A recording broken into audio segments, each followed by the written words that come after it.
Smith Show on Indy Sports Ticket, 1430 AM, 93.9 HD2, and always on the free Indy Sports Ticket app. Good morning. Thank you for starting your day off with the real Jonathan Smith Show here on Indy Sports Ticket. Thank you for tuning in, no matter how you're tuning in, whether that's YouTube, Indy Sports Ticket. If you want to head over there and subscribe, maybe you're watching the show on X__Jonathan Smith to follow me there and watch the show there. You can also listen on that Indy Sports Ticket app or 14:30 a.m. if you're driving into work this morning. I love being in mornings. This is so awesome. Anyway, let's start with the Colts. It's just kind of become a tradition, or not a tradition. It's just a part of like your normally scheduled programming here on the real Jonathan Smith Show, that on Thursdays we break down the opponent that the Colts are playing. And obviously the Colts are playing a very bad Titans team. And usually the question is, like last week, it was how good are the Chargers? This week it's how bad are the Titans? The Tennessee Titans are one of the three worst teams in the NFL.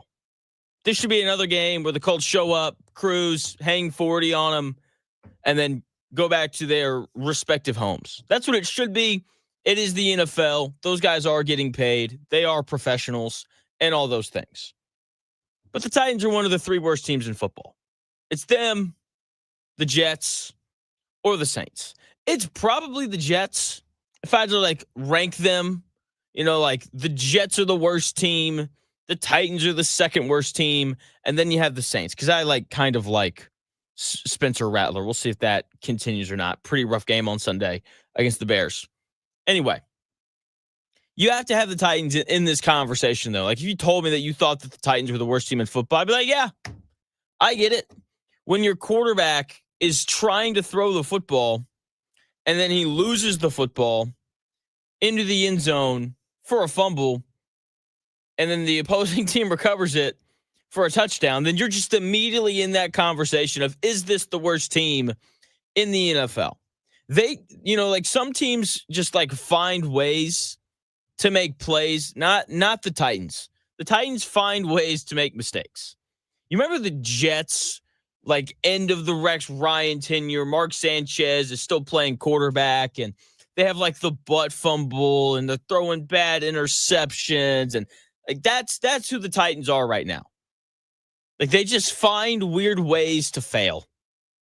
And part of that, and part of why they keep losing, is because Cam Ward just isn't good right now. He's had just a horrific start to his season, and it makes all the sense in the world for him to be as bad as he's been. He's completing 57.6% of his passes. For all my Anthony Richardson fanatics out there, that is a lower completion percentage than Anthony Richardson had his rookie year. To be fair, Cam Ward has played in almost twice as many games. Cam Ward's thrown for 1,300 yards. He's not even averaging 200 passing yards a game. That's concerning. His yards per attempt is 5.7. That's pitiful. He's thrown 4 touchdowns to 5 interceptions. He's been sacked. Has he been sacked 30 times? That can't be. No way. He's been sacked 30 times in 7 games. Oh my gosh. Jeez. Oh, okay. He's ran the ball 14 times for 36 yards. It's just been a terrible start to the season for the number 1 overall pick. And it makes all the sense in the world. The roster around him is terrible. Like watching Anthony Richardson struggle with this really good offensive line, last year, and good receivers and all those things. Seeing him struggle with that, you're like, yeah, this probably isn't gonna work out. But watching Cam Ward struggle behind an offensive line that's amongst the worst in football, watching him struggle with receivers that are led by 30-year-old Calvin Ridley and Elick Aomanor, I'm assuming that's how you say that, a rookie 4th-round pick out of Stanford, it kind of makes sense. Cam Ward's surrounded by little to no talent. Like there's a Mark Wahlberg movie where he tries out for the Eagles and it's based on a true story and he like makes the team and all this and it's like a good like feel good story. I forget the name of it. Like that's what the Titans should have done. They should have just been like, you know what? Let's just open up tryouts to everybody. If you think you can play football in the NFL, come out to LP Field, if that's still even what it's called. Nissan Stadium. Let's just go with that because I know that Nissan is their sponsor. Come out to Nissan Stadium. We'll cone it off. We'll throw you some balls, see how fast you run. Like that, they could have done that and probably found a couple players who were on this roster. That's how terrible it is. And I haven't even gotten to the run game. Then you look at Tony Pollard, who's a 28-year-old running back, and 28's not old, but it is for a running back. It means you've been hit quite a bit. And Tony Pollard's not a bad running back. I don't think he's like a great one either. And you've got him running the ball behind a bad offensive line. And so it's just like there is just no help whatsoever for Cam Ward. And it is absolutely apparent when you watch his team play football. Like, how is that guy supposed to find success when he's throwing to bad receivers behind a bad offensive line with no running game? It's like, I know you're not supposed to do this, but the Titans roster was so bad that they shouldn't have taken a quarterback. They should have taken, like, Will Campbell, like the number 3 or 4 overall pick that went to New England to play left tackle. He's been pretty good. Titans probably could have benefited from taking a left tackle. Maybe they could have taken the edge rusher who went to New York, who played at Penn State, and I'm blanking on his name right now. And he's having a really good year. Abdul Carter. There we go. That's his name. Like that probably would have helped this not very good defense. And that's not me being down on Cam Ward because I do think Cam Ward is going to be a good player. But like he wasn't Caleb Williams or Trevor Lawrence or Peyton Manning or any of the other, can't miss prospects coming out of college. Like if the Jags had passed on Trevor Lawrence, everyone would have been like, that's in the moment. Everyone would have been like, that's incredibly dumb. If Cam Ward had come out of college last year, he'd have been like the 4th or 5th quarterback taken. So it wasn't like he was some can't miss guy. So and look, like you can't do that. If you have the number 1 overall pick, you basically have to take a quarterback because if you don't, then everyone riots and that owner in Nashville's a little crazy. And so, you need someone that you can put on the billboards. And I think it's really tough to be like, hey, everybody, come watch our new left tackle. That's not exactly like igniting a fire under people to go buy some season tickets. But hey, come see our new savior, Cam Ward. That'll get some people to show up. Like the offensive roster around him is so bad. Like you can't even evaluate how good he is. Like the offensive roster around him is so bad that they only scored 20 points on this Colts defense last time they played. I mean, it's terrible. And then you throw in the fact that he had the worst coach in the NFL coaching him his first 6 games of his career and all of training camp. Like that certainly didn't help. Like when your head coach gets fired and the first thing that the interim head coach says is, I'm going to make the offense simpler for Cam Ward, then like that's just a sign that the former head coach didn't know what he was doing. Yeah, you have to make things simple for rookie NFL quarterbacks because playing quarterback in the NFL is hard. And the Colts are going to make it incredibly tough on Cam Ward once again when they play them because he really struggled in that game against the Colts. He threw for 219 yards. That's not great. He was 28 of 38 passing. That's not very good either. 1 touchdown, 1 interception. That's not super great. What was his yards per attempt? Let me see if I can pull that up. His yards per attempt was 5.8, so under 6. 1 touchdown, 1 pick, sacked 4 times. He had a QBR of 32.3. That's not very good. A passer rating of 74.3. That's not very good either. It's just a very bad day for him the last time that they played the Colts, and it could get worse. I'm going to go through the injuries later, and you're going to be like, oh, man. Colts should feast this week on both sides of the football. But I will say, I do think it'll be helpful for Cam Ward now that he has not Brian Callahan coaching him. You know, he has an interim head coach who actually knows the rules. It's like that's a good place for them to start.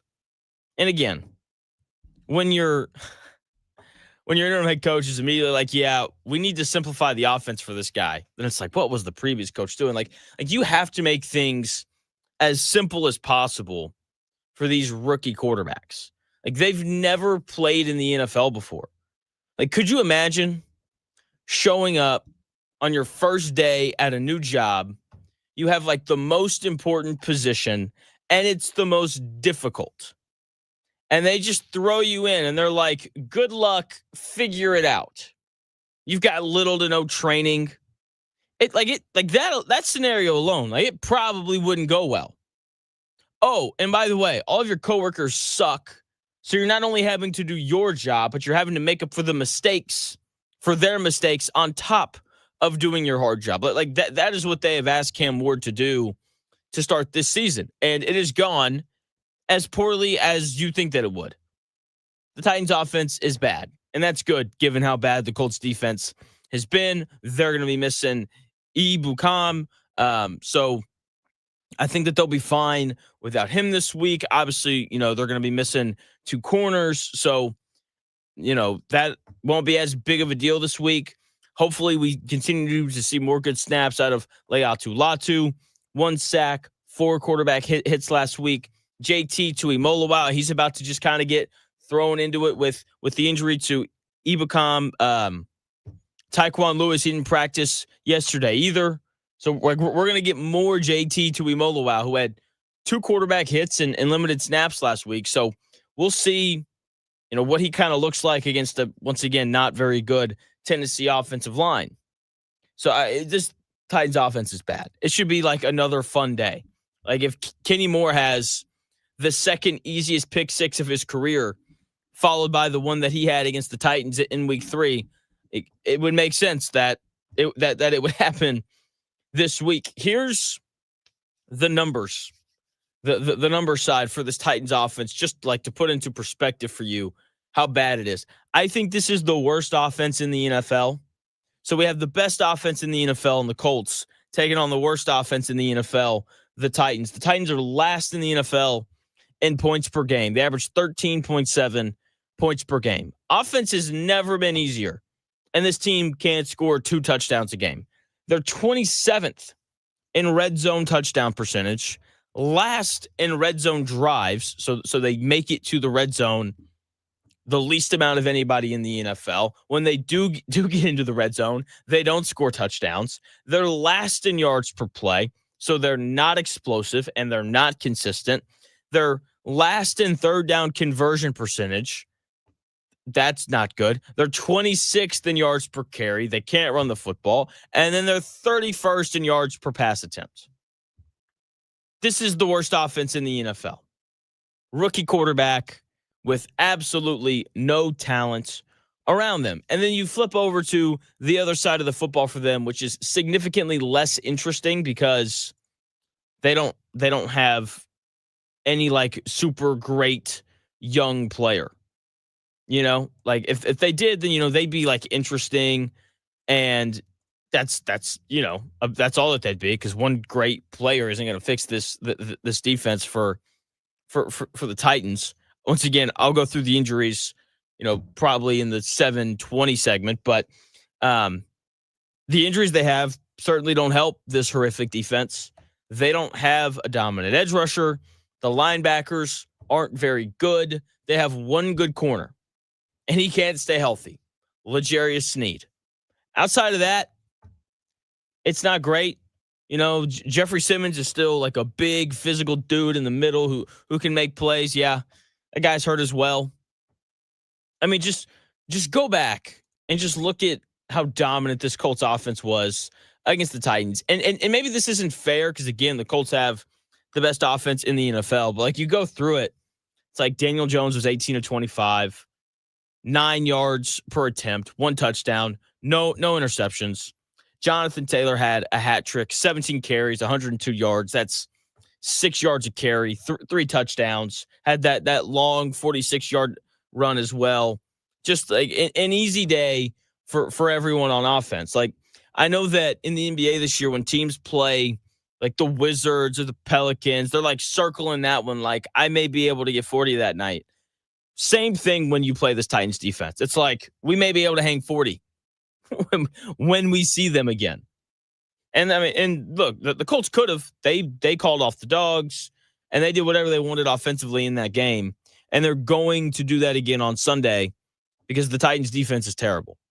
28th in points per game allowed at 27.4 points per game. That means that on average, they're getting doubled up.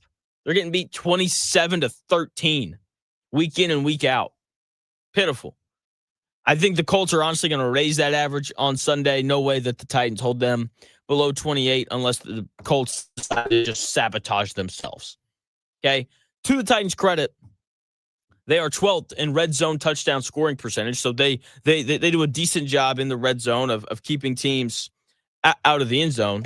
With that being said, they let teams get in the red zone the 25th most.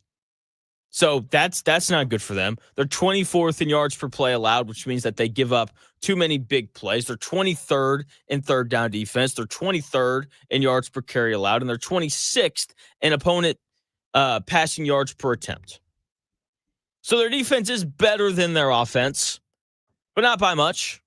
The Colts should cruise again. Last time I checked the line, the Colts were 14.5-point favorites. 14.5. It's like a college spread. That's like Ohio State playing Illinois a couple weeks ago. Seriously. I mean, a huge line there. So that's too many points for me. So I will not be betting it. But if you took it, I would understand why. This should be another big, fun Colts game. If you turn it off at halftime, you shouldn't feel bad about it. That's honestly what I'm expecting.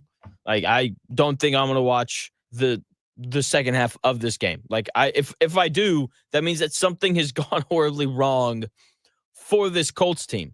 They're playing the game at 4:25. Sadly, there's only 2 other games on at that time. So we'll see how that goes. Like Tampa Bay, New Orleans. Oh, I get to watch my boy Spencer Rattler. Never mind. I'll watch that one in Baker Mayfield. Dallas plays Denver. That game could be fun. We'll see. It's just, oh, man. Timothy Bowman over on X, shout out to him. Does a great job just supporting the show, watches every day, sends me questions. It's great. With a very, I think, interesting note saying if we shut out the Titans, Ballard will never make a move. I don't know if I don't know if he'll never make a move if they shut out the Titans. I think he understands that they need an edge rusher and or a corner. No, the answer is and a corner. They just need to make sure that they go get one or the other. But it is an interesting thing, right? Where if Cam Ward comes out and the Colts win like 45-30 or 38-28, and Cam Ward throws for 320 yards and the Colts only have 1 sack and all these receivers that you've never heard of, with the exception of Calvin Ridley, go crazy, then maybe that does, give Chris Ballard like a little extra push to go out and make a trade to upgrade this defense. Whereas, let's say that they give up 7 points this week and he's like, we can wait till Charvarius Ward gets back and we'll be okay. So, interesting point. I don't think a shutout will make him not do anything, but I do think that giving up, 28 to this Cam Ward-led Titans offense with no talent whatsoever. Like, you can find more talent on a football field just if you go watch Center Grove play on a Friday night than you can find than you're going to find on that Titans offense on Sunday. So we'll see how it goes. Colts should cruise because the Titans are, like I said, legitimately the second worst team in the NFL, and it's only made worse by the injuries. The Colts continue to stay very healthy, and their opponents do not. More on that in 4 minutes.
The best takes.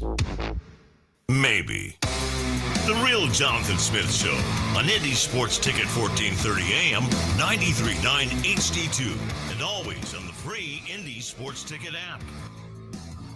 Welcome back. Good morning. The Real Jonathan Smith Show here on Indy's Sports Ticket. Thank you for tuning in, no matter how you're tuning in, whether that's YouTube, Indy Sports Ticket. You can head over there and subscribe. Maybe you're watching the show over on X _ Jonathan Smith to follow me there and watch the show there. You can also listen on that Indy Sports Ticket app. If you want a little more from me, you can go check out the My Take Is YouTube page as well. Got some, if you're just like ready for basketball season, the NBA season to be a little more specific, I've got some stuff up over there on that. Wemby last night, you better hope I don't have like 3 minutes to spare, because I will do a 3-minute rant on how freaking good that guy is at basketball. Anyway, Colts injuries, because that we care about that significantly more than we care about Victor Wembanyama going for 40 last night. The easiest 40 I've ever seen. Anyway, that is neither here nor there. Colts injuries, not very many of them. It's a Wednesday injury report, so obviously this is going to evolve as the week goes on. We'll find out way more today about who might play on Sunday and who may not. But just to kind of give you an idea of what else going on both the Colts side and the Titans side, I want to run through the injuries. Kenny Moore did not practice yesterday. That is not alarming, though. They had him, I don't know if you noticed this, they had him on like a pitch count, or I guess a snap count on Sunday, making sure he didn't go over a certain number of plays. They're going to bring him back slowly. I think that's a good thing. They're probably not going to have him practice on Wednesdays, because this is an extra rest day for some guys. So I'm assuming that he's going to practice today. I'm assuming that he's going to practice on Friday as well. And I think that we're going to see him play on Sunday. So I'm very excited to kind of see what he kind of looks like going forward. Didn't notice him too much last week, but at the same time, like I said, he was clearly on like a snap count. So I think we'll see him play on Sunday, and hopefully they give him a few more snaps, and hopefully the Colts win by enough he doesn't have to play in the fourth quarter. It looks like Ashton Dulin is going to be back this week. He missed last week. He had like a chest injury. But he was a full participant in practice yesterday, so I'm assuming he's going to be back. That's big for special teams, special teams, special players, special plays. Ashton Dulin, one of the best gunners in the NFL. Really good kickoff return guy too. Just does all of the dirty work, and his return also means we won't be seeing much more of A.D. Mitchell, who we saw a little bit last week. Didn't make any mistakes. Caught the one ball thrown to him. I don't think he'll be a healthy scratch. A.D. Mitchell. We'll see what they decide to do. Part of that is going to have to do with Josh Downs, who was a limited participant in practice yesterday. He's still working his way through the concussion protocol, so hopefully he's ready to go for the game. So Dulin being back, Josh Downs probably being back. We'll see. That points to A.D. Mitchell not really playing. Samson Ebukam didn't practice. He's got a knee injury. Just based off of everything that Coach Steichen has said up to this point, I'm assuming we don't see him on Sunday against the Titans. JT Tuimoloau. Let's get it rolling, man. You were a second-round pick, a top 50 selection. You were one of the last second-round picks to agree to your deal because you wanted a little more money, and eventually you got it. And you've barely played. To be fair, coming off his best game as a pass rusher last week, also with the caveat that is against the Los Angeles Chargers practice squad offensive line. Okay, like they got their fifth and sixth string offensive tackles out there playing football, and it's like, you don't carry that many offensive tackles. That is not a normal thing at all. So, JT, need a good game from you. I don't expect him to be able to come in and just be some prolific pass rusher, right? Where he's like comes out and he has, 3 sacks and 4 more quarterback hits, and he's just a menace. I don't expect that. If he was that, he'd obviously be playing by now. But if he can just help the run defense on first and second down, because I know that that's what we all want, right? We want, edge rushers who defend the run. But if he can do that, and on third downs, if he can just consistently win, right? Like I don't expect him to win faster than, DeForest Buckner or Leatu Latu. So the sacks may be a little bit tough for him to come by, but I just want to see consistently good reps. I'm going to be glad just to see him out there because I'm a big believer in, yes, injuries suck, but when you have an injured guy who's going to come back, this gives you an opportunity to build depth within the season because, let's say that Ibukam misses the next two games, then JT Tuimoloau is going to get extra reps these next two games, and maybe he does enough that he can be a consistent part of this edge rusher rotation. That'd be really good for the Colts because that's then one extra guy that you can trust to actually put out there. So hopefully he plays well. Tyler Goodson was a full participant yesterday despite his groin injury. Maybe he won't be the Colts' Caitlin Clark this year. I'll be interested to see, how much of him we see. I thought Amir Abdullah was really good against the Chargers last week. Didn't play many snaps. Only carried the football twice. Had the big kickoff return. Obviously, the running back rotation isn't going to get tweaked very much because Jonathan Taylor is now a 3-down running back. But when Tyler Goodson is back this week, I'll be interested to see if they tweak the running back rotation at all. Jalen Jones was a limited participant with a hamstring injury that has kept him out all year.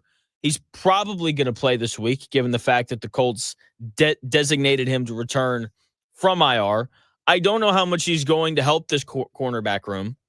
I know people think that he's going to solve the cornerback room issues. I'm telling you right now, he's not. He's not a bump and run guy.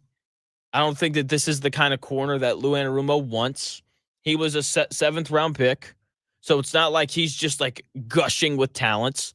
I know that he was good last year, fully aware of that, but very different system. Dropping into zone every play, playing for Gus Bradley, than having to step up on the line, play bump and run with dudes down the field. I feel like if they liked Jalen Jones as a fit for this offense, then we would, not see him. Then they wouldn't have drafted Justin Wally with that 3rd round pick this year. So I know some people think that Jalen Jones is going to be the savior of this defense. He's not. Tyquan Lewis, he didn't practice either. He's also got a groin issue. He needs to be able to go. JT Tuimoloau filling in for Ibukam is fine. But I don't want to have to go into the edge rushing depth any more than that. Because then, you're basically looking at Latu, Kwity Paye, and JT Tuimoloau. And then a practice squad guy. I don't want that. Tyquan Lewis, hopefully he's good to go. Braden Smith, he didn't practice either, but he was resting, so he'll be fine. The Titans have a long list of injuries. A lot of guys. And I'm not going to go through all of them. I don't have time to go through all of them. The fact that I'm able to justify going through all of the Colts injury guys just tells you that the Colts are doing a good job of staying healthy. So far this year, we got a long way to go. Plenty of opportunities for guys to get hurt. So there's 3 guys for the Titans that have noteworthy injuries. Calvin Ridley didn't practice. He's got a hamstring. Hamstrings are weird. He's their best wide receiver. This wide receiving room already terrible. I mean, it's not going to get. I mean, it's only going to get worse if Calvin Ridley doesn't play. So that is obviously very noteworthy. Jeffrey Simmons, he didn't practice either. That's a very big deal for the Colts because he's definitely their best defensive player. You could very well argue that he's their best player, period. And there's a pretty decent chance that he's not going to play on Sunday. And if that's the case, another big day for Jonathan Taylor. Already had a big day against this Titans defense with him out there, with Jeffrey Simmons actively playing snaps. So I selfishly I hope he's fine, but I hope he doesn't play because if he doesn't play, then that means just an easier day for the Colts and this run game, and Jonathan Taylor's MVP odds go up a little bit more when he runs for 120 yards and hopefully 3 more touchdowns. So Jeffrey Simmons not practicing, decent chance that he doesn't play. And then L'Jarius Sneed, he didn't practice either. Just he's got like a quad issue. That's obviously great for the Colts, not great for the Titans. And like he's their best corner. And if he doesn't play, then expect another big game from Daniel Jones. The injuries on here are incredible. They've got only one offensive lineman in Blake Hance. Their punter didn't practice. He was sick though. They've got 1, 2, 3. They got 3 defensive linemen on their list of injuries. Like that's great for the Colts. They got a couple outside linebackers on there that didn't practice. Safety. It just like every position for them seems to be on this injury report. And look, this is already a can't lose game for them. If you then throw in that they have a bunch of injuries and a bunch of their better players aren't going to play, then I mean, it should be a cakewalk. Seriously, if Jeffrey Simmons, L'Jarius Sneed, and Calvin Ridley all missed that game, blowout. Again, probably not watching the second half of this game. This game should be at 1:00. Like, I'm just telling you. Like this game should 1,000% be at 1:00 because then we can go from watching this game and have like multiple options of like what might be good games. Like, am I going to watch Miami and Atlanta? Probably not. But like, I'll watch New York and Philly because New York is scrappy and tough. I'll watch Buffalo and Carolina when the Titans-Colts game gets out of hand. But you can't do that because the Colts are at 425 and all those other games at 1 or are at 1. So should be an easy game. The one good thing about this, and I'm going to continue to hammer this point home for probably the rest of the year, the Colts need to be in as many standalone games as possible or in as many 4:00 window games as possible. Because when you're playing at 1:00, there's like 6 or 7 other games going on at the same time as your game. And when people are sorting through and they see Colts Titans, I think I'd rather watch Bills, Panthers, and Bears, Ravens. Lamar Jackson's coming back. San Francisco's playing Houston.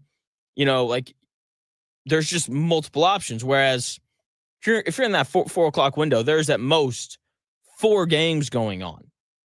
And if there's 4 games going on, then when you do your YouTube TV split screen, that's probably going to be one of the 4. And when you talk about having a bet on Jonathan Taylor or on Daniel Jones, you want them in as many windows as possible where there's, as few games going on. Like part of why Patrick Mahomes is, currently the leading odds man in the MVP race, it's partially because he's Patrick Mahomes and he's having a great year. But the other part of this is he plays more primetime games than anybody else every year, which means he's in more standalone games, which means more voters get to watch him play. They're going to see more reps of Patrick Mahomes this year than they are Daniel Jones and Jonathan Taylor, simply because the Colts don't play in as many primetime games. Is that right? Probably not. But that is the just very simple reality of it. So we'll see kind of how it goes this week. It's a really weird week. There's 6 teams with a bye. I don't really like that. It isn't, there's just not as many games. Thankfully, there's only one Monday night game this week. Hallelujah. No 10 p.m. start for Seahawks and Texans. So that is a nice thing. So one Monday night game, it's Washington and Kansas City. When we come back here in about 4 minutes or so, the NBA season started yesterday. I'm going to briefly talk about that. Pacers, their season starts tonight. They're playing the Thunder. The World Series, that starts tomorrow. The number 1 overall pick, Cooper Flagg, made his debut last night. So I'm just going to jump around and touch on just a few things. Shehan Jeyarajuh of CBSSports.com. He's joining the show at 8:20 to talk a little college football. So make sure you stick around for that. But coming up, in about 4 minutes. Some NBA season predictions, the World Series, and Cooper Flagg's debut.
If it's in today's sports world, It's here.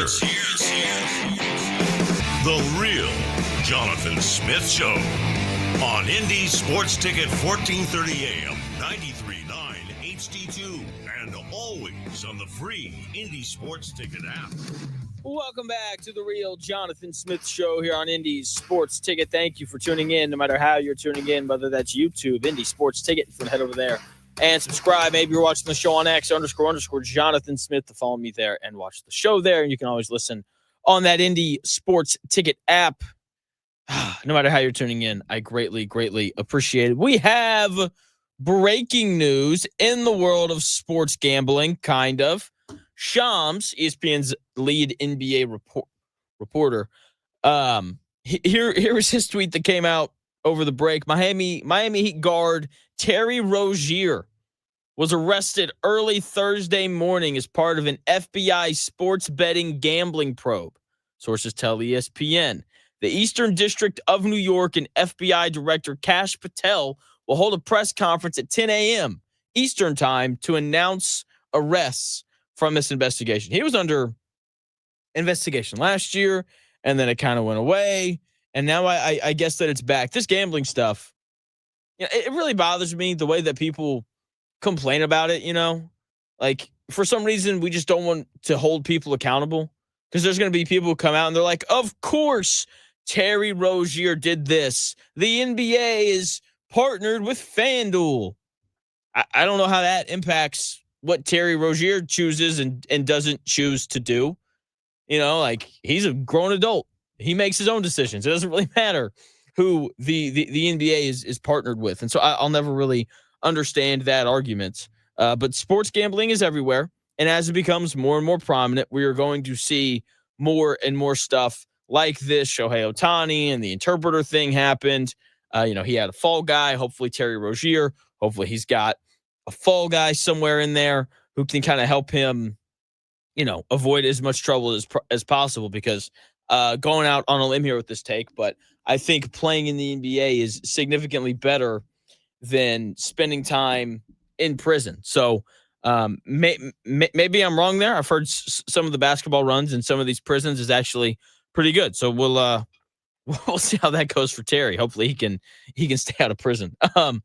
Speaking of Terry Rozier, the Miami Heat are going to suck. I just want to be on the record. I don't want to spend a ton of time with this, but I've got a bunch of preseason NBA predictions. I'm going to try to do all these, each one in like less than a minute, because I understand that it's football season, but I just want to be on the record for these things as the NBA season gets underway. Pacers play the Thunder tonight here at Gainbridge Fieldhouse.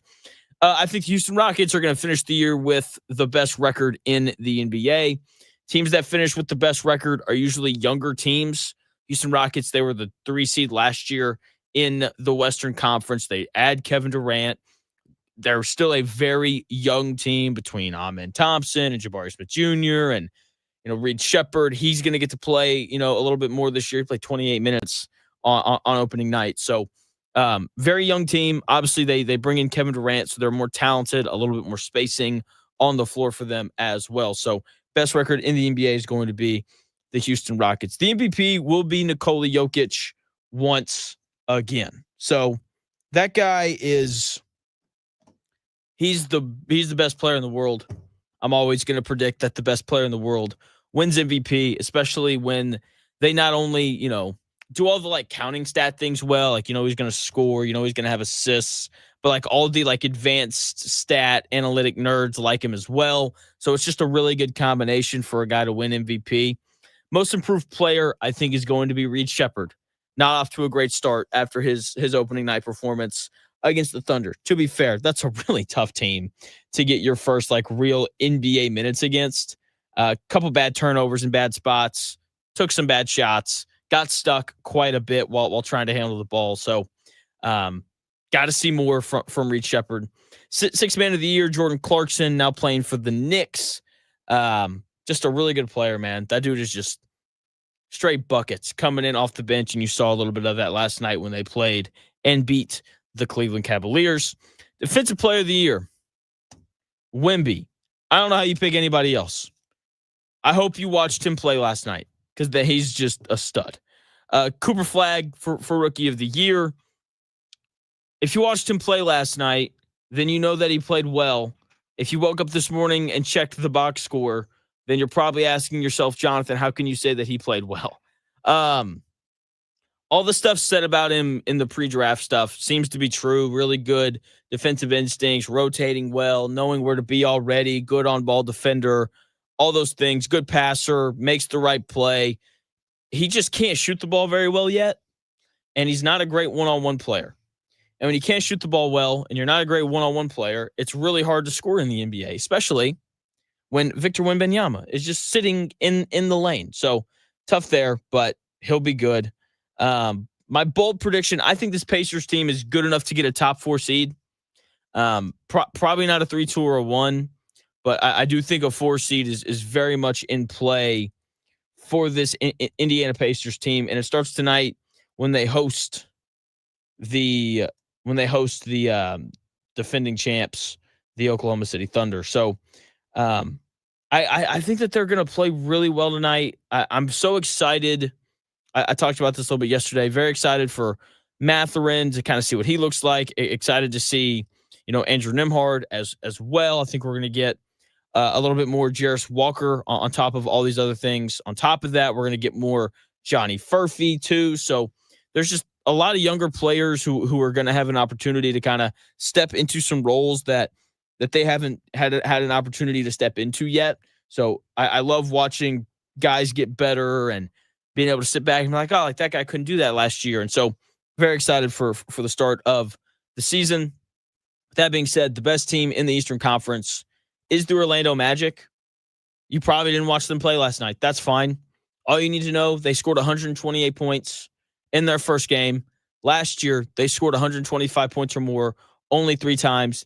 Desmond Bane is going to do such a good job just kind of like uplifting that offense. I think the Nuggets win the West, and I think the Nuggets beat the Magic in the NBA Finals. Once again, the Pacers, they play the Thunder tonight, and I can't wait. See, quick and painless.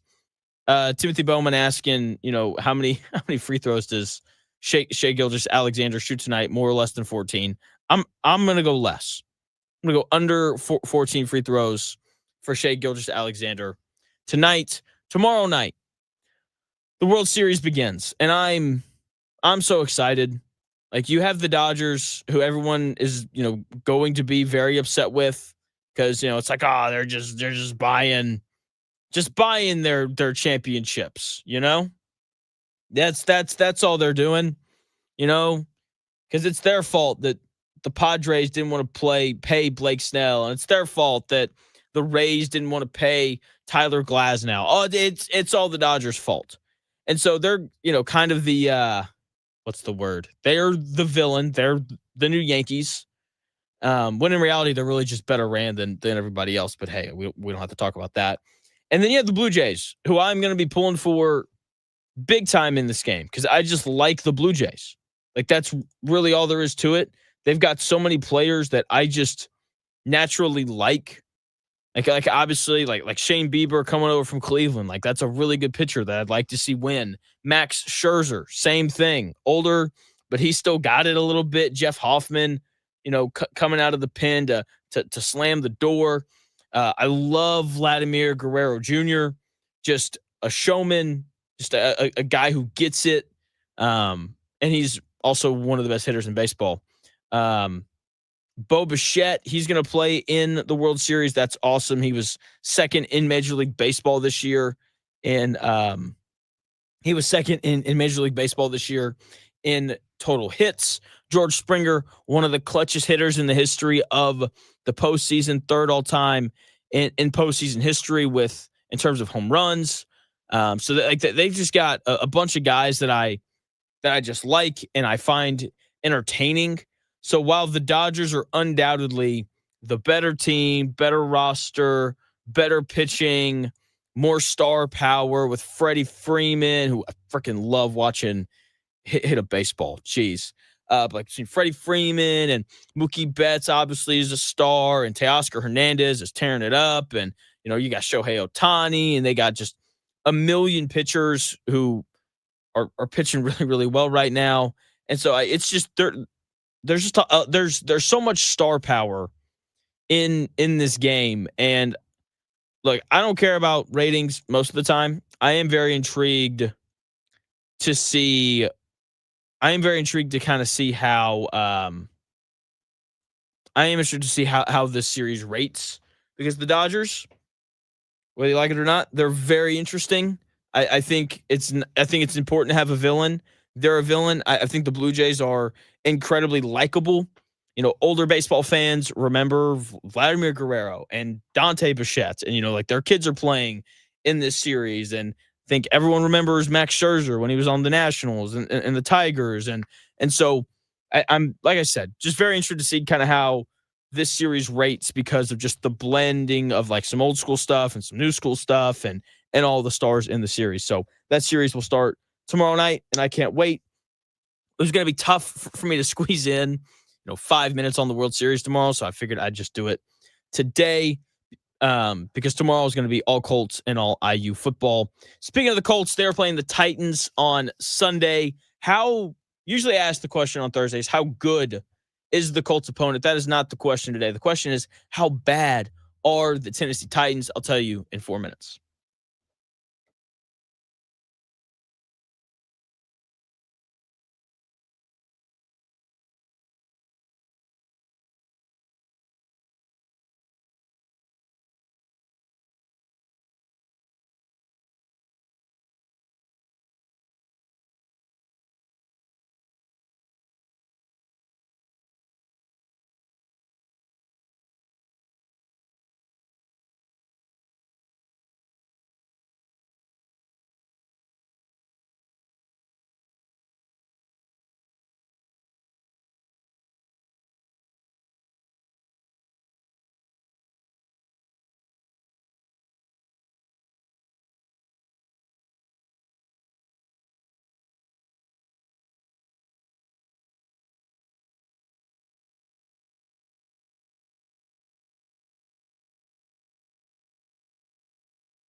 Let's do this. It's the Real Jonathan Smith Show on Indy Sports Ticket, 1430 AM, 93.9 HD2, and always on the free Indy Sports Ticket app. Welcome back to the Real Jonathan Smith Show here on Indy Sports Ticket. Thank you for tuning in, no matter how you're tuning in, whether that's YouTube, Indy Sports Ticket. If you want to head over there and subscribe, maybe you're watching the show on X__Jonathan Smith, follow me there and watch the show there. You can also listen on that Indy Sports Ticket app, which you can download wherever you find your apps. It's just, we are in just peak sports season right now. Peak sports season. By the way, Shehan Jeyarajuh of CBS Sports, he's joining me here in about 20 minutes to talk a little college football. It's peak sports season because college football is happening. And we're at a point where we know who's good, we know who's bad. You know, we're shaping our college football playoff rankings. We're peeking ahead a little bit. You know, Indiana probably going to make the Big Ten championship game, and they're going to play Ohio State. So that's a really exciting thing. And the NFL's going on, and the World Series starts tomorrow. The NBA started a couple nights ago. We had a bunch of games last night. Ross asking if I'm pretty high on VJ Edgecombe. Yes. Ross, I have a few weaknesses in my life. All right, I love sweets. If you offer me ice cream, I'm probably going to say yes. It's a major weakness of mine. My wife, like, if my wife asks me for anything, I can't tell her no. All right, it's kind of a problem. And then I have a weakness for freakish athletes in the NBA. So, yes, I love VJ Edgecombe. Watching him go for 26 last night, if I remember correctly. Or no, I think it was like 34. I mean, let me double check that, because I was mainly paying attention to Wemby being an absolute. Yeah. It was 34 points on 26 shots. That's what I got flipped there. I didn't watch that game a ton. I was mainly locked in on Wemby doing Wemby thing, just being a freak. Anyway, so best time of the year, college basketball, like we have scrimmages going on. You know, like my father-in-law, he was texting me about Purdue the other day, showing me the prices of admission. And so like, it is a great time of the year. So thank you for tuning into the show. And it's honestly like even better this year because IU's undefeated. Purdue's better at football than they were last year. That's really all I can say about that. And the Colts are 6-1, and they should be 7-1 after Sunday when they play host to divisional rival, the Tennessee Titans. The Tennessee Titans are one of the three worst teams in football. It's them, it's the Jets, or the Saints. It's probably the Jets followed by the Titans. That's I think how I would rank them.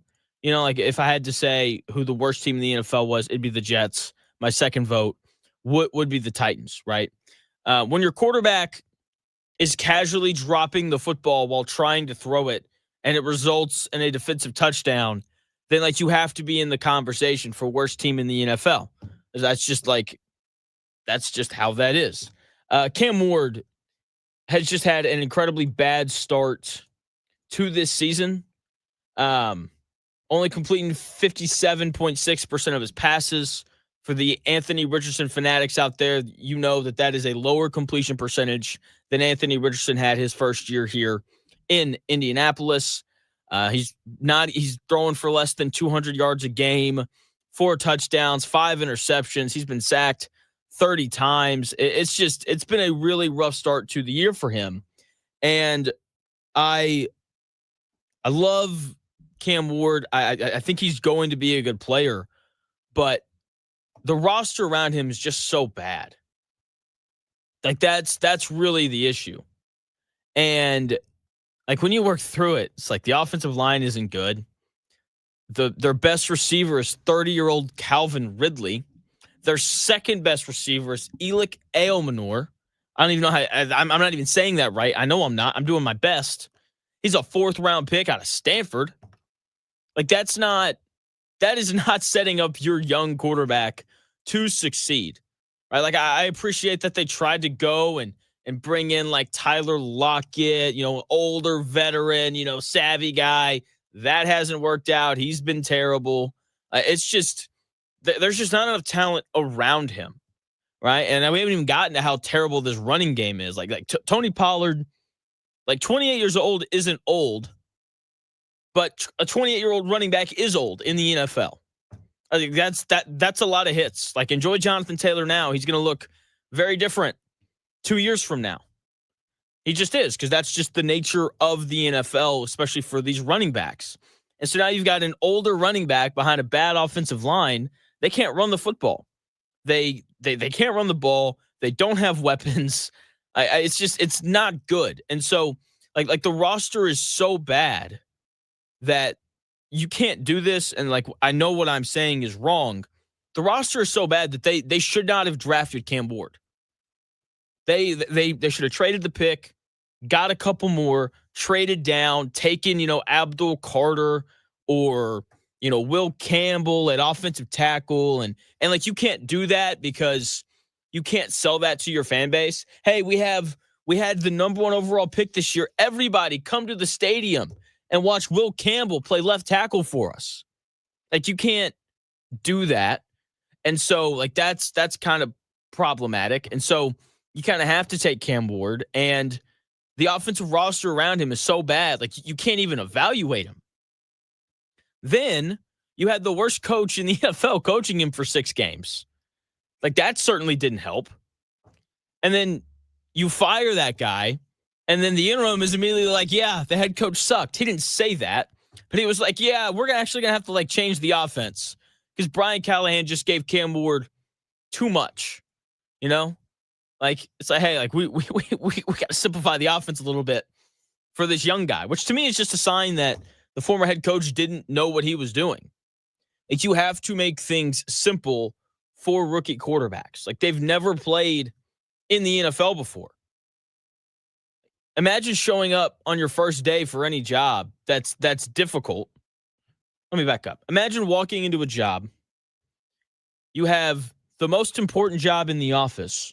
It's also the most difficult job in the office. And while you have done things in your career previously to help prepare you for the position, you're still not really ready for it. And you show up day one expecting to like get some training, put some training wheels on the bike. And then they're like, nope, no training wheels. You're just going to go. Like, it probably wouldn't go well. And by the way, you also have to make up for all of your coworkers' mistakes because they aren't very good at their jobs either. And like, it's just, it is you were absolutely going to fail kind of situation. And that's what this rookie year is for Cam Ward, because the Titans offense is bad. It just, there's nothing around him to support him. And it's not like they have Mike Vrabel, who's done an excellent job in New England of kind of like not bringing Drake May along because it's his first year there, but like they've done a good job of making his life easy. It's part of why his numbers are significantly better this year than they were last year. Like they don't have a coach like that. They don't have any receivers that just make things easier. They don't have an offensive line or a running game that make things easier on him. It is all on him. And there's like 5 or 6 quarterbacks in the NFL who you can say, hey, bad offensive line, no run game, average at best wide receivers, good luck. Go win us 10 games and make the playoffs. There's like 5 or 6 quarterbacks in the NFL who can do that. Cam Ward obviously isn't that guy in year one. Titans offense is bad.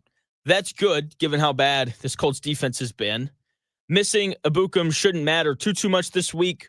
Hopefully we continue to see good snaps out of Leatu Latu, who had 1 sack and 4 quarterback hits last week. JT Tuimoloau, he's going to play more just because, Ibukum's hurt. So, he had 2 quarterback hits in very limited snaps against the Chargers. So maybe he figures it out a little bit. I don't know. The Colts really need him to. Yeah, and I think that they're both going to play well, both Latu and Tuimoloau, just because this Titans offensive line is just terrible. There's just no other way to put it. Here's the number side of this terrible Titans offense. This is the worst offense in football. They're averaging 13.7 points per game. That is last in the NFL. They are 27th in red zone touchdown percentage, and they're last in red zone drives. So they don't get to the red zone very often. And when they do, they don't score touchdowns. They're last in yards per play, last in third down conversions, 26th in yards per carry, 31st in yards per pass attempt. This is the worst offense in the NFL. Okay, the big thing for the Colts in this game, just don't let them go crazy, right? Like don't let this be the game where everyone's like, "Oh, Cam Ward figured it out." Get in, get your win, get out, go home healthy, right? Don't let anyone get hurt in this game. All right, go up big. Throw in the backups. Let's let Riley Leonard get out there. We can all give him a standing ovation because he played at Notre Dame, and it'll be fun. Get in, score 40, and let's go home. Okay, so Titans, worst offense in the NFL. The defense isn't any better. If I have time after the Shehan Jeyarajuh interview coming up here in about 10 minutes, I'll run through the injuries, but I mean, it's brutal for them. The Titans defense fully healthy is bad. And now they've got a bunch of injuries on top of it. Like it's like they don't have a dominant edge rusher. The linebackers aren't great. They have one good corner and L'Jarius Sneed who can't really stay healthy. I think, Timothy Bowman asked if the Titans had anyone that the Colts could trade for. I mean, they could potentially move L'Jarius Sneed if they wanted to. With that being said, like the Colts don't want that guy because that guy can't stay healthy. He left Kansas City and some spell broke, and now he's hurt all the time. I don't know. Outside of that, Jeffrey Simmons, obviously a stud, probably the best player on their team. Outside of Sneed and Simmons, it's a lot of bad. That's just the very simple reality of it. Like just go back and look at what this Colts offense did, which to be fair, best offense in the NFL right now. Like this Colts offense just tore them up. Daniel Jones, 18 of 25, 228 passing yards. That's yards per attempt of over 9, 1 touchdown, no picks, no sacks, a QBR of 92.6, and then a passer rating of 113. Like he had a very easy day. And then you got Jonathan Taylor, 17 carries for 102 yards. That's 6 yards a carry, a hat trick, 3 rushing touchdowns. Right, and then you can also throw in 3 receptions for 16 yards for him as well. Like he had a very efficient day on top of it. So, like they just did whatever they wanted against this Titans defense earlier in the year, and hopefully we see more of that today. And look, like the Titans offense is bad. It's the worst in the NFL. This Titans defense, not much better. Like that's the very simple truth of it. Here's the numbers for them. They are 28th in points per game allowed at 27.4 points per game. That average is going to go up after Sunday. The Colts are scoring at least 28. I don't know what their individual over under is, but like if it's around 20, if it's 30 and a half, I think that's the cap that I would take the over at. Anything more than that, because 30 is a lot in the NFL. If it was 30 and a half, so can the Colts score 4 touchdowns and kick 1 field goal? I think that is very much in play for them. So I like that bet if that's even an option. To the Titans' credit, they're 12th in the NFL in red zone touchdown scoring percentage. So when they give up those red zone drives, they hold teams to field goals and instead of giving up touchdowns. The issue is they're 25th in the NFL in red zone drives allowed. So that's problematic. They're 24th in yards per play allowed. So they give up a ton of explosives. They're 23rd in third down defense, which means they can't get off the field. They're 23rd in yards per carry allowed, so they can't really stop the run. They're 26th in opponent passing yards per attempt, so they can't really stop the pass. You can't tell, like their offense worse than the NFL. Defense, probably not the worst in the NFL, but it's certainly not much better. This should be another easy day for the Colts. Like at halftime, I should be like, okay, I can flip over and watch the Broncos play against the who are they playing? Because that's the Cowboys. Like I can just flip over and watch that. No big deal. Flip over, watch a little Baker Mayfield take on Spencer Rattler too a little bit. That's the kind of day that it should be. Like at halftime, I should be able to be like, all right, Amelia, do you want to do something else? Because this game's over, right? That's how it should be. Not saying that it will be that way, but that's how the game should go. And the Indiana game on Saturday should be the exact same thing. Kurt Signetti doing the whole, they're 3-0, new coach thing. They're favored by 25.5. This little run by UCLA. It ends on Saturday. 25.5 points is a lot. Maybe they cover that. Indiana probably doesn't cover that, but they should cruise with relative ease. Shehan Jeyarajuh of CBSSports.com. He's joining the show. We'll continue to talk Indiana. He has an article out on all of the different college football head coaching openings. And I have to ask him questions about it because I don't know how we define a good job anymore. So we're going to talk about that. We're going to talk about the Big Ten, obviously Indiana, and a whole bunch more. Shehan Jeyarajuh of CBS Sports in 4 minutes.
Cashback is not available on gas in New Jersey and Wisconsin. Hey, good morning. You're heading to the airport, right? Yep, thanks for checking. I like the car. How long have you been a rideshare driver? About 3 years now. I really enjoy it. Isn't it hard to make money these days with the price of gas being so high? Not for me. I use Upside, the free app that gives you cash back for every gallon of gas you buy. Wait a minute. Are you saying you actually get real money back when you get gas with the Upside app? Yep, I get real cash back every time I get gas. Does that actually add up to anything? I'll make around $200 to $300. Wow, that's serious extra cash. I'm downloading the Upside app now. Download the free Upside app now to earn real cash back every time you buy gas. Use promo code TAXI for an extra 25 cents a gallon bonus on your first tank. You can cash out anytime right to your bank account, PayPal, or a gift card for Amazon and other brands. Just download the free Upside app and use promo code TAXI for a 25 cents a gallon bonus on your first tank. That's code TAXI.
Sockets at noon.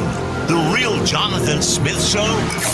Now, this is Indy Sports Ticket 1430 AM, 93.9 HD2, and always on the free Indy Sports Ticket app. Welcome back to the Real Jonathan Smith Show here on Indy Sports Ticket. Thank you for tuning in, no matter how you're tuning in, whether that's YouTube, Indy Sports Ticket. If you want to head over there and subscribe, maybe you're watching the show on X__Jonathan Smith. If you want to follow me there and watch the show there, you can also listen on that Indy Sports Ticket app, which you can download wherever you find your apps. If you want a little bit more from me, you can also go check out the My Take Is YouTube page. Shehan Jeyarajuh of CBS Sports is supposed to join me to talk a little college football. He has not picked up the phone when I've called.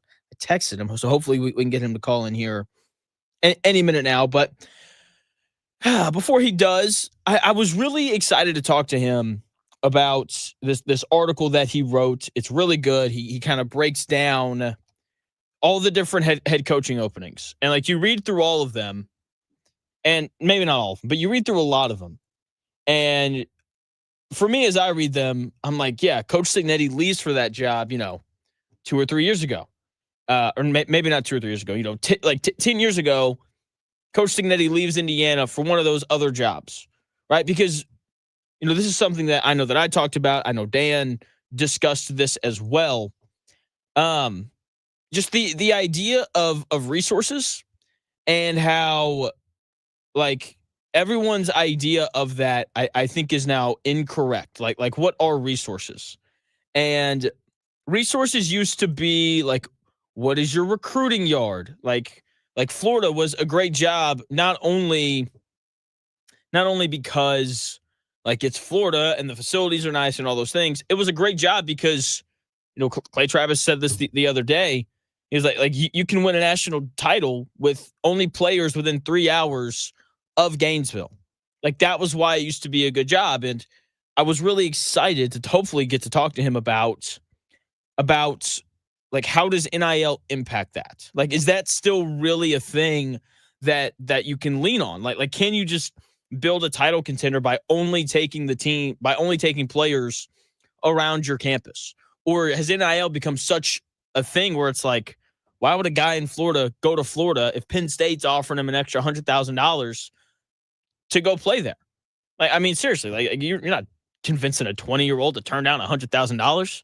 I mean, seriously, like, and so I'm very hopeful that he calls in here so that we can have a really nice discussion about that, because college football is at this really awesome point right now where there's more parity this year than I realized.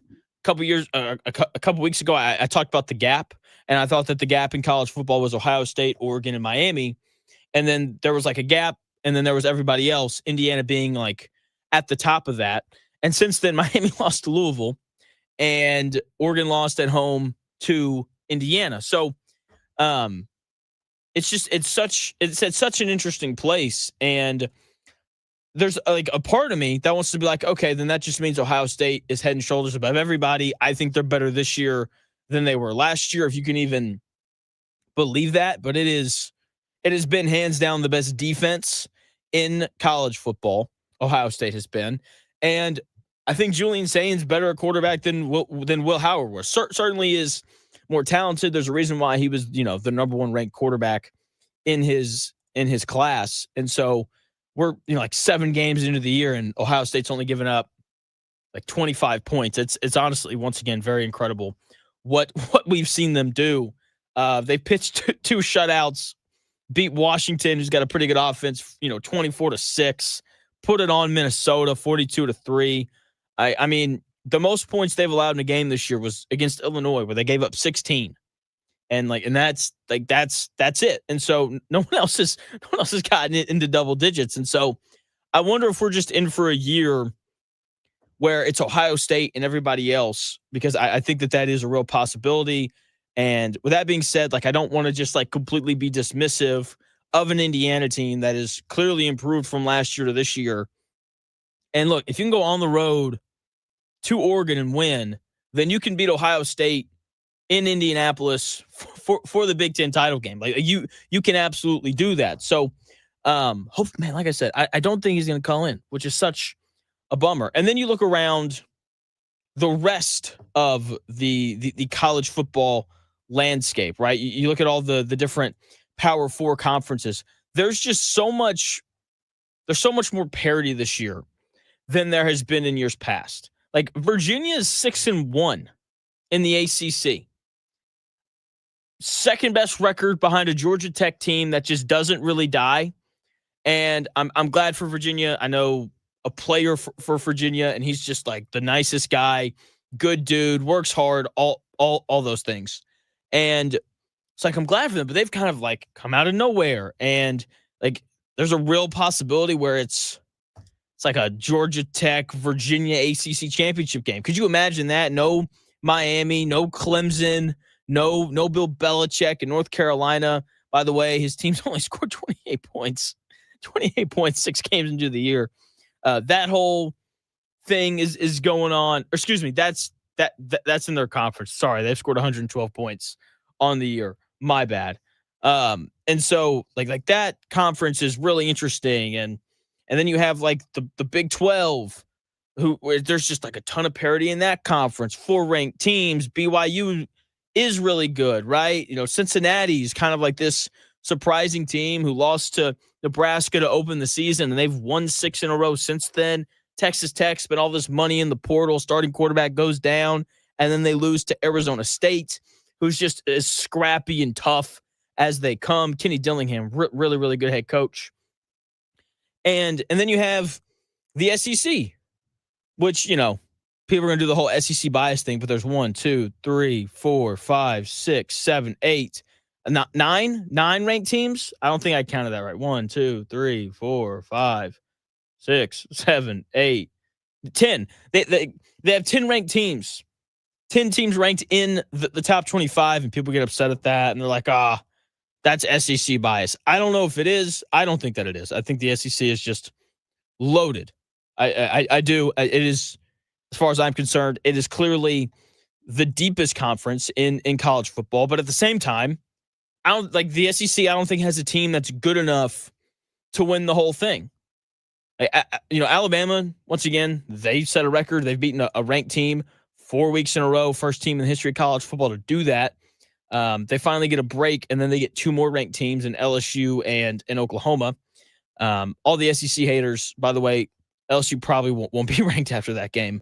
They play someone else this week too, who's probably going to beat them. Anyway, and so like despite the depth of the SEC, there is like a lack of like a real true top dog who, when you look at, you say, yeah, like that team can win the national title game, and like that's just not the case this year. It feels like the champion is going to come out of the Big Ten. IU fan 71 over in the YouTube chat, Indie Sports Ticket. If you want to head over there and subscribe. Chauncey Billups has been arrested by the FBI for alleged illegal gambling. He's the head coach of the Portland Trailblazers. That's new. Didn't expect that to happen today. I saw the Rozier thing, which wasn't super surprising because Rozier had been investigated about this before, but the Chauncey Billups stuff, that's new. Oh, gee, man, this is just, it's not a good look for the NBA. Not a good look at all. Hopefully Chauncey Billups has a fall guy, and hopefully the Portland Trailblazers know who their next head coach is going to be. IU fan 71. Yeah, the Rozier stuff, not surprising because he's been investigated on this stuff before, but the Chauncey Billups stuff is crazy. Anyway, that came out of nowhere. Sorry, I'm trying to stay up to date on the story. If you missed it, the FBI is doing like a press conference at 10, where I'm sure that they'll talk a little bit more about kind of what all they have going on. Anyway, back to the SEC. Like, even though A&M, Alabama, and Georgia are ranked 3, 4, and 5, I don't think any one of those 3 teams is good enough to win the whole thing. It feels like the champ is going to come out of the Big Ten once again. I think it's probably going to be Ohio State. It's not Ohio State. It'll probably be Indiana, which is an incredible thing to say. I really hope selfishly, that we get an Indiana versus Alabama title game. That's like that to me is the dream matchup, because I just want to see what happens on social media, which I never say. That is not some big thing for me. I don't like I just, I don't like social media. I try to stay off of it as much as I can. But like if Indiana beat Alabama in the national title game, that would just bring a huge smile to my face, right? Like a lot of like undertows there. Coach DeBoer used to coach at Indiana. Coach Signetti used to coach at Alabama. You've got all the Alabama fans telling these Indiana fans that if they played, the Alabama would curb stomp them, and that's just absurd. That's just Alabama fans and their lack of education showing right there. And then you've got all these Indiana fans that are like, no, like we're here and we're not really leaving. We got Mark Cuban money and all this kind of stuff. It would just be, it would be awesome. Like that is the dream for me. Because if Ohio State were to meet Alabama, then and Ohio State won, they'd be like, okay, two, perennial powerhouses, all of those things, right? But if it's Indiana who did it, even if they just played in the playoff, I think it'd be funny. Well, and like one way or the other, because SEC fans, a guy who grew up in an SEC fan, still is an Arkansas fan. I wouldn't call myself an SEC fan though. Just as a guy who grew up in that part of the country, like if Alabama beat Indiana by 3 on like a last second field goal and then lost to Ohio State, the ignorance and the stupidity of Alabama fans would then be on just like full display. And it would be I just think that it'd be a lot of fun. So like I said earlier, like this is hands down the best time of the year. College football is like in full swing. The NFL is in full swing. The World Series that starts tomorrow. The NBA started, a couple days ago. Pacers playing the Thunder tonight. Eddie White is going to be on the Dan Dockett show today at 2:00 to talk about that. And then on top of all of it, we also apparently have like our annual NBA gambling issues around this time of the year as well. So just a ton of stuff going on. I'm going to keep you updated on, or as well as I can, on all the NBA people getting arrested. Chauncey Billups and Terry Rozier so far are the only 2 people to be arrested for this NBA gambling stuff that's going on. The FBI is going to have a press conference today at 10 a.m. So that's coming up here in about an hour and a half. Hopefully, Shehan Jeyarajuh calls in here at some point. Yeah, hopefully he does. We'll see if he does or not when we come back here in about 4 minutes. More on the Colts and the Titans, their injuries. And I may touch a little bit on Wemby's dominance last night and Cooper Flagg, number 1 overall pick, his debut.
It may, one day, be a must-listen for sports enthusiasts. Yeah, and monkeys might fly out of my butt. Uh-oh. The Real Jonathan Smith Show on Indy Sports Ticket 1430 AM, 93.9 HD2, and always on the free Indy Sports Ticket app. Welcome back to the Real Jonathan Smith Show here on Indy's Sports Ticket. Thank you for tuning in, no matter how you're tuning in, whether that's YouTube, Indy Sports Ticket. If you want to head over there and subscribe, maybe you're watching the show on X _ Jonathan Smith. If you want to follow me there and watch the show there, you can also listen on the Indy Sports Ticket app, which you can download wherever you find your apps. And as always, if you want a little bit more from me, you can go check out the YouTube page. My take is obviously over on YouTube because it's a YouTube page. Hopefully you're having just a great start to your Thursday. Big news breaking right now. Terry Rozier has been arrested. So has Chauncey Billups. They've both been arrested by the FBI for some gambling issues. The FBI is set to have a press conference today at 10. And we'll kind of see how it goes. Apparently Malik Beasley, he's involved in this as well, even though he was previously cleared by the NBA for having made a bet or two on another sport.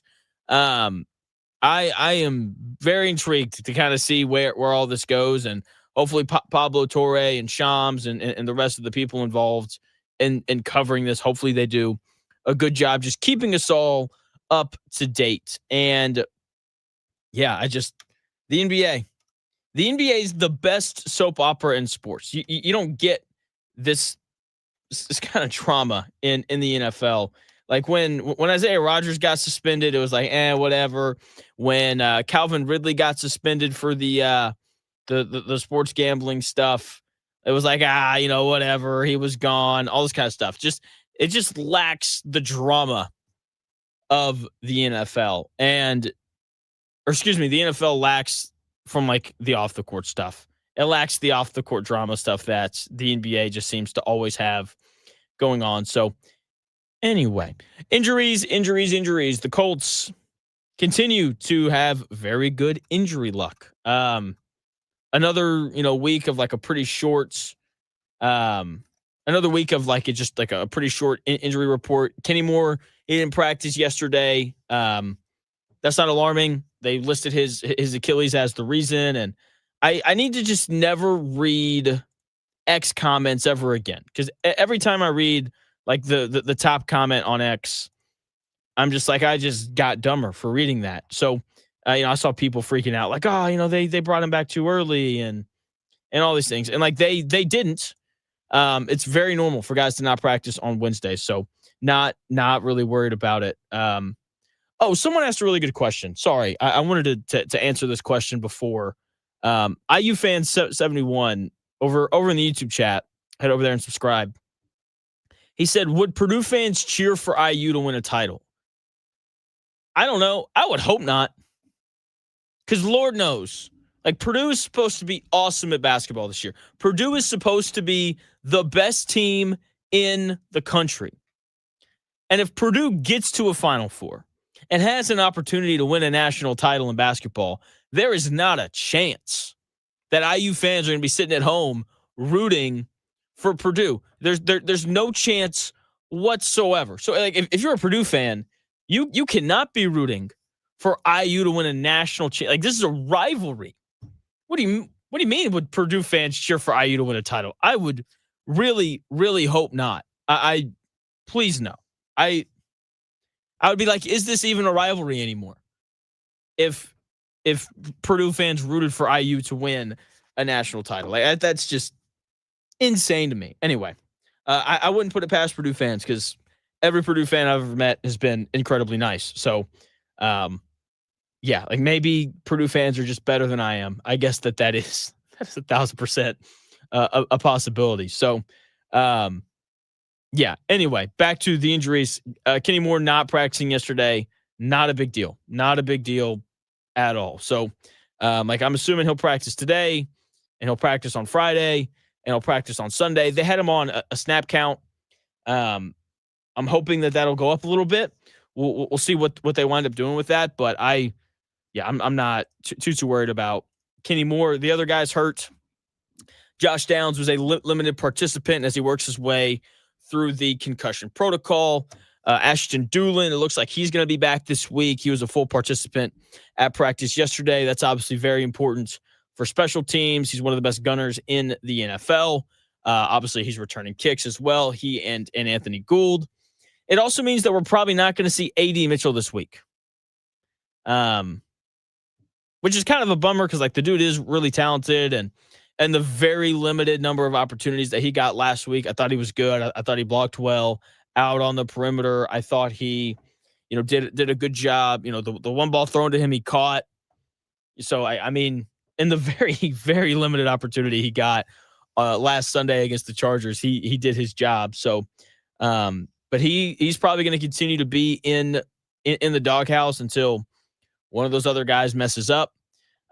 Which probably isn't going to happen because Ashton Doolin and the rest of those wide receivers are as reliable as they come. Samson Ebukam, he didn't practice with his knee injury, which means it's time for JT Tuimoloau. It's JT time, y'all. That guy was a second round pick, a top 50 pick in the NFL draft for a reason. And it's like, let's go, man. It's week 7. Like, you're being thrown in there because you kind of have to be. Like, this is your opportunity to be like, hey, like, I should play every week. And I don't expect for JT Tuimoloau to be some prolific pass rusher, because if he was, he would be playing right now anyway. He would be, because the Colts, they don't have one of those right now. But I don't expect for him to be some, like, dominant edge rusher. What I do expect... I expect him to defend the run well. That's one of the things that he did really well at Ohio State. Then again, much easier when you're playing at Ohio State and you've got great linebackers behind you. He doesn't really have that here. But, set the edge, help improve the run defense. That was his reputation coming out of Ohio State. And just be around the quarterback. I don't expect for him to win quicker than DeForest Buckner or Adetomiwa Adebawore or Leatu Latu. But can you just, like, win at some point? Don't get stonewalled every time, and just, like, be impactful on those third and have to throw it situations. Because while I'm not the biggest Samson Ebukam fan, to his credit, he was very good whenever he would stunt. He's got, I don't know about several sacks, but he's got multiple sacks on the season. And if they can just get, like, a couple quarterback hits from JT Tuimoloau, then I can live with that. Okay, Ebukam with 2 sacks on the year. So just don't be a dud. Just don't be a dud. That's really all that I'm asking for here from JT. Tyquan Lewis, he didn't practice either with a groin. He needs to be able to go. It doesn't look like Ebukam, Ebukam, however you're supposed to say it. I don't know. He didn't practice either. So, like, if Lewis and Ebukam are out, then that means way too many snaps for JT Tuimoloau.